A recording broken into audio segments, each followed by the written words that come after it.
Video content has been made available for information and educational purpose only. Unidirectional trade strategy is a copyright content of IFMC.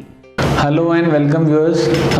Last week जैसे कि हमने market में predict करा था, market ने बिल्कुल वैसे ही उसी रेंज के अंदर एक्सपायरी करी।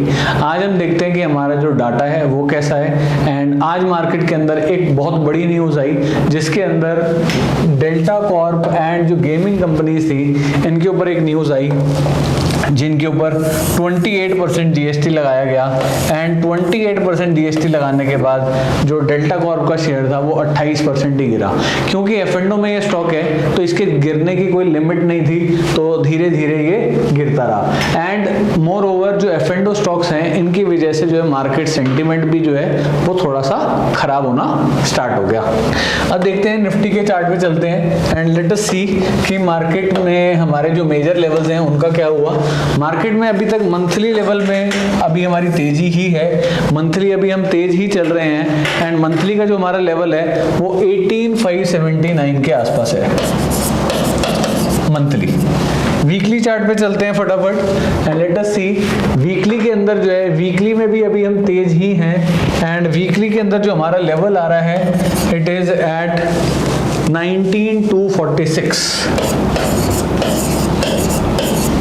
डेली चार्ट पे चलते हैं, अभी हम मंथली तेज हैं, वीकली तेज हैं। डेली के अंदर आज हमारे को एक बड़ी सी रेड कैंडल देखने को मिली है जिसने हमारा जो डेली ट्रेंड था इसको वीक कर दिया है। एंड डेली की जो हमारी रेजिस्टेंस बनेगी it would be somewhere around 19,495।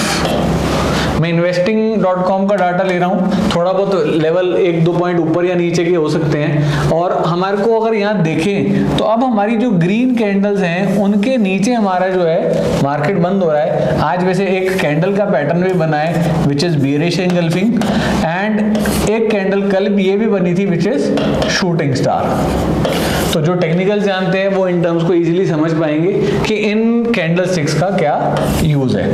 अब हम जो है इन तीनों पैरामीटर्स के ऊपर हमारे पास लेवल्स आ गए हैं। अब देखते हैं आज इंट्राडे क्या हुआ। इंट्राडे देखते हैं, let us move to a 5 minute chart. And आज का जो चार्ट था, आज हमारा जो चार्ट था यहाँ से मार्केट स्टार्ट हुई।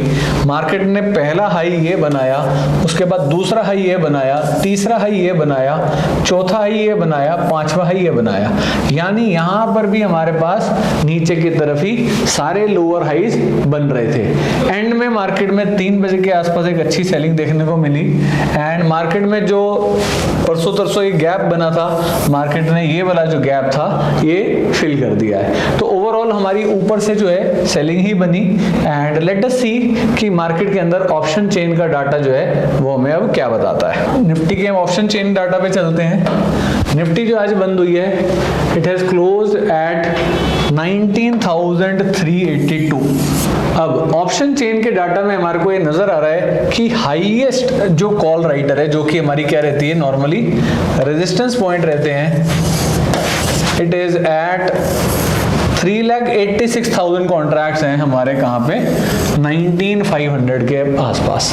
तो कल के लिए हमारे पास ये एक मेजर लेवल हो सकता है जिसके ऊपर हमारे को नहीं जाना चाहिए और एक्सपायरी भी नहीं होनी चाहिए। अगर हम कॉल में देखें तो यहाँ कॉल के अंदर ज्यादा पोजीशंस हैं, और अगर मैं पुट में चलता हूं तो पुट के अंदर जो पुट राइटर है वो है हमारा समवेयर अराउंड 19,300। हम जो बंद हुए हैं 19,386 के आसपास बंद हुए हैं। एंड तो हमारे पास जो मेजर लेवल जो आ रहे हैं वो आ रहे हैं रेजिस्टेंस के अंदर 19,500 एंड सपोर्ट की तरफ हमारे पास आ रहे हैं 19,300। और ज्यादा जो है वो मार्केट में कॉल राइटर्स ही हैं। 19,500 के ऊपर एक्सपायरी के चांसेस कंपैरेटिवली कम है। पुट राइटिंग अगर हम देखें, जबकि हम पिछले हफ्ते और उससे पिछले हफ्ते के डाटास को रीड करेंगे तो पुटों के अंदर हमारी काफी पोजीशन होती थी। इस हफ्ते क्योंकि हमने डेली पे भी सेल बन गए हैं एंड पुट्स के अंदर, तो हमारा कंक्लूजन ये बनना चाहिए कि जो कॉल राइटर्स हैं उनको घबराने की जरूरत नहीं है, जो पुट राइटर्स हैं उनको थोड़ा सा कॉशियस रहना चाहिए। 19,300 की जो पुट है इनके जो राइटर्स हैं उनको थोड़ा सा कॉशियस रहना चाहिए। एंड वैसे लगता है 19300 के नीचे एक्सपायरी मोस्ट प्रोबेबली नहीं होनी चाहिए, बट स्टिल पुट राइटर्स को थोड़ा सा कॉशियस रहना चाहिए, क्योंकि हमारे पास अब नेक्स्ट जो वीकली सपोर्ट जो बनती है वो काफी नीचे की तरफ बनती है। बैंक निफ्टी के मंथली चार्ट पे चलते हैं। मंथली के अंदर अभी भी हम तेज ही हैं, एंड जो मंथली की हमारी सपोर्ट आती है बैंक निफ्टी की, it is somewhere around 44,119। Monthly पे अभी हम तेज हैं। वीकली पे चलते हैं। वीकली चार्ट्स के अंदर हमारी जो सपोर्ट आती है वो काफी दूर है अभी, जो कि हमारे पास आ रही है somewhere around this level, and it is 43,714। 43,714। Day chart पे चलते हैं। डे चार्ट में अगर हम देखें तो पिछले 1, 2, 3 एंड 4 दिनों से हमारी रेड कैंडल्स ही बन रही हैं। That can be because of HDFC also. HDFC के अंदर कुछ सेलिंग चल रही है। हमारा जो ये गैप बना हुआ था, ये गैप बैंक निफ्टी में फिल हो चुका है। निफ्टी के अंदर अभी जो गैप नीचे का छूटा हुआ था एक, वो भी फिल नहीं हुआ है, बट स्टिल हम बैंक निफ्टी के अंदर यहां से ही हमारा जो ट्रेंड था वो चेंज हो गया था। अब जो हमारी कल के लिए रेजिस्टेंस बनेगी वो बैंक निफ्टी के अंदर हमारी बनेगी 44, चेक कर लेते हैं। कल की जो हमारी रेजिस्टेंस बनेगी वो बनेगी 44,849। 44,849 ये हमारी क्या बनेगी, कल के लिए रेजिस्टेंस रहेगी। अब देखते हैं इंट्राडे आज बैंक निफ्टी के अंदर क्या हुआ। इंट्राडे देखें तो बैंक निफ्टी आज दिन के लो के पास ही बंद हुई, एंड बैंक निफ्टी सुबह थोड़ी सी खुली फ्लैट, उसके बाद नीचे गई, ऊपर गई, नीचे गई, ऊपर गई, and it has closed eight nearly days low. Nifty तो फिर भी थोड़ा बहुत ऊपर गई थी, बट बैंक निफ्टी तो ऊपर जा ही नहीं पाई, and bank Nifty is more weak than Nifty, जैसे कि हमारे को यहाँ चार्ट पे नजर आ रहा है। चलिए एक बार ऑप्शन चेन के डाटा पे चलते हैं, and let us try to find out कि वहां पे क्या पोजीशंस हैं बैंक निफ्टी की। बैंक निफ्टी जो आज बंद हुई है, इट इज क्लोज एट 44,639 के पास हम बंद हुए हैं, तो 44,600 जो है ये हमारी एट द मनी हो जाती है। अब यहां पर अगर हम देखें तो कॉल राइटिंग जो है हमारी 3 लाख कॉन्ट्रैक्ट्स की है, विच इज एट 45,000। 45,000 कॉल जो है इसके अंदर सबसे ज्यादा राइटिंग है, एंड इसका प्राइस 42 के आसपास चल रहा है। पुट साइड पे अगर हम देखें तो पुट के अंदर 44,500, 1,20,000 कॉन्ट्रैक्ट्स। उसके बाद अगर हम देखें तो सीधा 44,000 कॉन्ट्रैक्ट्स, यानी पुट राइटिंग के अंदर हमारे को बैंक निफ्टी के अंदर पोजीशंस ज्यादा नहीं दिख रही हैं। तो इसके अंदर भी हमारे मंथली एंड वीकली लेवल्स तो तेज हैं, बट डेली पे हम वीक हो गए हैं। तो 45,000 जो है ये एक हमारी क्या हो सकती है, रेजिस्टेंस पॉइंट हो सकता है। एंड जो कॉल राइटर्स हैं जिन्होंने कॉलें बेच रखी हैं उनको कोई दिक्कत नहीं होनी चाहिए, मुझे जो लगता है as per data.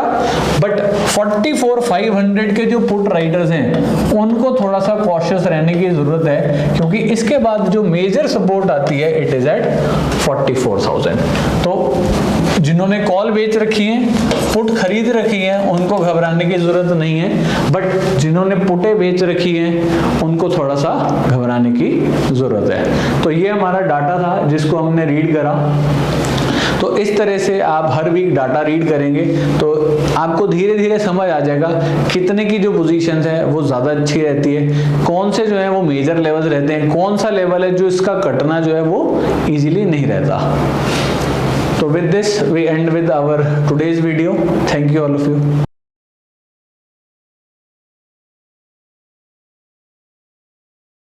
Stock trading के दौरान मुझे क्या खरीदना चाहिए और मुझे क्या बेचना चाहिए, मुझे कब खरीदना चाहिए और मुझे कब बेचना चाहिए, ये सवाल आपको परेशान करते हैं।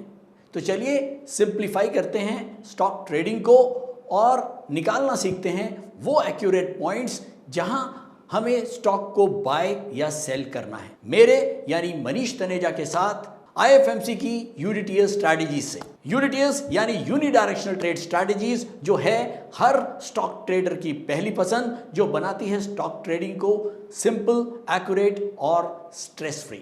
यूनिटीएस स्ट्रैटेजीज सभी इंटरवल्स पे काम करती है, चाहे वो इंट्राडे हो, पोजिशनल हो या लॉन्ग पोजिशनल हो। मेरे 26 सालों के एक्सपीरियंस और एक्सपर्टीज का निचोड़ है यूनिटीएस। IFMC की लोकप्रियता का राज है उसकी copyright strategies and IFMC is unchallenged leader in stock market education.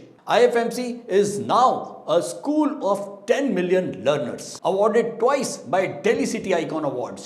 So let's begin UDTS online course by IFMC.